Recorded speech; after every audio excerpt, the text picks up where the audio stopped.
আপনি যদি সুন্নি হইয়া মোটা হন আপনি ঠিক আছে। একশো ঠিক করেছেন আম্মে, মুই আমের পক্ষে আছি, আম্মে কথা কন। প্রথমে আমের পরিচয়টা দিতে হবে, আম্মে কিডা? আমি নকশবন্দি। কি বন্দি? আমি নকশবন্দি। ও বুঝি, নষ্টবন্দি। আম্মের এই নামটা আমার পছন্দ হয় নাই, নামটা কি রাখলে ভালো হইতে? শিল মাইরা দিমু, শিল মাইরা দিমু।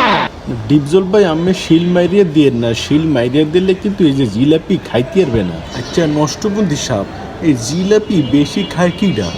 সুন্নি হইয়া ও যে জিলাপি সুন্নি ওই বেশি খায়, কিন্তু জিলাপি বেশি খাইলে কি হইবে?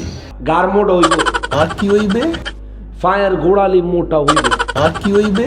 অতিরিক্ত স্বাস্থ্য থাকবে, আর কি হইবে? কপাল কাইল্লা দাগ থাকবো। আচ্ছা নষ্টবন্দি সাপ, আমার জিলাপির খবর তো শুনছি, এবার অন্য কিছু কন মোরা শুনি। আচ্ছা নষ্টবন্দি সাপ, এই সানি লিওন রে দেখলে আমের কাছে কি রাম লাগে? আপনার চেহারার দিকে দেখলে একটা মায়া লাগবে। এই আমি কিন্তু লাইন ছেড়ে বেলাইনে চইলা যাইতে আছেন। চেহারাটা দেখলেই কিরম লাগে। সানি লিওনের চেহারা দেখলে আমের কি লাগে? চুলকানি ওঠে? এই শয়তান না মাতারি, এ লুসার করে লুসা, তোর লেগে তো ইন্টারভিউ করা যাইবে না।